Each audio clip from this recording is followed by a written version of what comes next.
ሙሐመድ ስዕል እዚህ ቤተክርስቲያን ላይ ያለ ይባላልና እንደው ይሄ ነገር እንዴት መስኪ ይንገሩ? አዎ የነብዩ መሐመድ ስዕል እዚህ ላይ ምዕራቡ ላይ ያለ ነብዩ ሙሐመድ ስዕል እዚህ ቤተክርስቲያን ላይ ያለ ይባላልና እንደው ይሄ ነገር እንዴት መስኪ ይንገሩ? አዎ የነብዩ መሐመድ ሰላም አለይኩም ወራህመቱላሂ ወበረካቱ። ወደ ተከበራችሁ እንደምናቶች እንደተለመደው ቪዲዮውን ያው ሼር፣ ኮፒ ሊንክ፣ ሪፖስት ማድረጉን ለእናንተ ትችዋለሁ። ስለዚህኛው ቪዲዮ አንድ ነገር ልበላችሁ። በመጀመሪያ ደረጃ መናገር የሚፈልገው ነገር የዚህን ቪዲዮ ሙሉውን ያገኛችሁ ልጆች ካላችሁ ከውስጥ ልታስቀምጡልኝ ትችላላችሁ። ይህን ቪዲዮ ሙሉ ለማግኘት በደንብ ሰርች አድርጌ ነበረ፣ ግን ሙሉውን ላገኘው አልቻልኩም። አላኩላል ወደ ሀሳቤ ልመለስ፣ ወደ ንግግሬ ልመለስ። እኚህ ሰው እንደሚታወቀው የነቢዩ መሐመድ አለይሂ ሰላቱ ሰላም ፎቶአቸው ቤተ ክርስቲያን ውስጥ ላይ አለ የሚል ንግግር ተናግሯል። ቪዲዮ መጨረሻ ላይ ምን እንደተናገሩት እኔም ላውቀው አልቻልኩም፣ ሰርች ባረግ ላገኘው አልቻልኩም። ግን በዚሁ ሀሳብ ተንተሪሼ የተወሰነ ነገር ልበላችሁ። ጋሽ አባባን በመጀመሪያ ደረጃ ጥያቄ እንጠይቃቸው። ጋሼ የዚህ ዓለም ሰው ኖት ወይስ ከሌላ ዓለም የመጡ ሰው ኖት ነው ብለን ጥያቄ የምናቀርበው? ለምን ካሉን እርሶ የነቢዩ መሐመድን ፎቶ ከየት አመጡት? ነቢዩ መሐመድ አሁን በህይወት የሉ።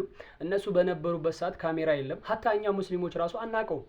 የእነሱን ፎቶ አላየነውም። ግርግዳ ላይ ተለጥፎም የለም። እኛ ሙስሊሞች ጋር የለም። እርሶ ከየት አመጡት? መቃብር ሄደው ነበሩ እንዴ? ነቢዩ መሐመድ አለይሂ ሰላቱ ሰላም መልእክታቸውን ሀቃቸውን አስተላልፈው እኮ ሞቶ ተቀብሯሉ። ጋሼ ከየት ነው የመጡት? ቀብር ላይ ሄዶ ፎቶ አንስቶ ነው የመጡት ወይስ ከየት አምጥቶ ነው ቤተ ክርስቲያን ላይ የለጠፉት? አንደኛ ይሄን ይመልሱልን። ሁለተኛው ጥያቄ ቤተ ክርስቲያን ላይ ለምንድን ነው የለጠፉት ነው ጥያቄያችን። የነቢዩ መሐመድ አለይሂ ሰላቱ ሰላም ኢቭን እንኳ ፎቶ አለ ብንል ቤተ ክርስቲያን ላይ ለምን ተለጠፈ ነው ጥያቄያችን። እርስዎ እንደለመዱት ያው ለስዕላ ስዕል ይሰግዳሉ፣ ያመልካሉ፣ እናውቀዋለን። ግልጽ ነው። አዎ ብዙ ስዕላ ስዕላቶች አሉ ግድግዳ ላይ ቤተ ክርስቲያን ውስጥ ላይ። እግዚአብሔር አብም አለ፣ እግዚአብሔር ወልድም አለ፣ እግዚአብሔር መንፈስ ቅዱስ ሶስት ሽማግሌዎች አሉ፣ ኪዳነ ምሕረትም አለች፣ ማርያምም አለች። በቃ የማይባል ቅዱስ ጊዮርጊስም አለ፣ ገብርኤልም አለ። የተለያዩ ስዕላ ስዕላቶች ብንጠራቸው የማይሰሙ ለእኛ የማይጠቅሙን የማይገዱን እኛ ማን እንደሆነን የማያውቁን ስዕላ ስዕላቶች ሁሉ አሉ።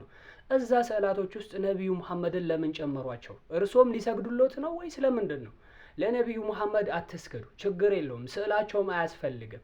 እርሶ ስገዱልኝም አላሉም። ነቢዩ መሐመድ ስገዱልኝ ስላላሉ ስዕል ለጥፎ እንደለመዱት ቤተ ክርስቲያን ውስጥ ሊሰግዱ ነው ወይስ ለምንድን ነው? ምን ለማድረግ ነው የነቢዩ መሐመድን አለይሂ ሰላቱ ሰላም ስዕል ቤተ ክርስቲያን ውስጥ ለጥፈናል ያሉት? እናውቀዋለን እኮ ለተቀረጸ ለስዕላ ስዕል ይንበረከካሉ፣ ይሰግዳሉ፣ ይለምናሉ፣ ይማጸናሉ።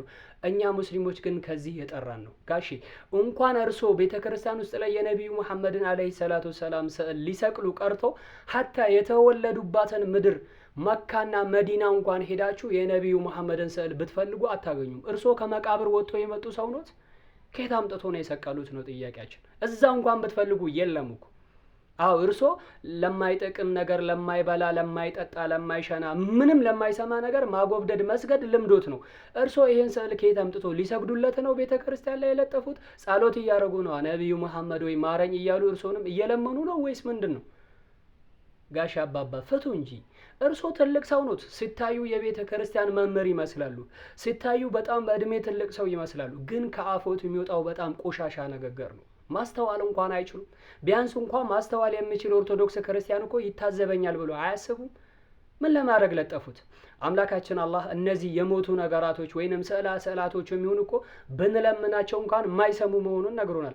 ፈኢን ተድዑሁም ብትለምኗቸው ማላ የስማኡ ዱዓአኩም ልመናን የእናንተን ልመና መስማት አይችሉም ብሏል። ጋሽ አባባ ነቢዩ መሐመድ ስዕላቸው ለእኛም አያስፈልገንም። ቤተ ክርስቲያንን መለጠፍ የለም፣ ካናካቴውም የለም። ባይሆን ምን እንሎታለን? ቤተ ክርስቲያን ላይ የለጠፉት ስዕል በአጠቃላይ እርሶ ቢለምኑ ሄዶ ሻማ ብሎክሱለትም ያበሩትን ሻማ አመሰግናለሁ ሻማ ሎከሱልኝ፣ ሄዶ ሲሰግዱለት ደግሞ አመሰግናለሁ ጎንበስ ብሎ ሰገዱልኝ ብሎ ምስጋና እንኳን ማቅረብ የማይችል ስዕላ ስዕል ነው ግድግዳ ላይ ያሉት።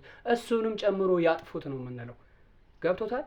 ጋሽ አባባ ይረጋጉ እንጂ በሰው እምነት ላይ ለምንድን ነው እንደዚህ ድንበር የሚተላለፉት? አላኩል ያለን ሙሉ ቪዲዮ ያላችሁ ሰዎች ላኩልኝ፣ ስለሚፈልገው ነው። ወሰላሙ አለይኩም ወራህመቱላሂ ወበረካቱ።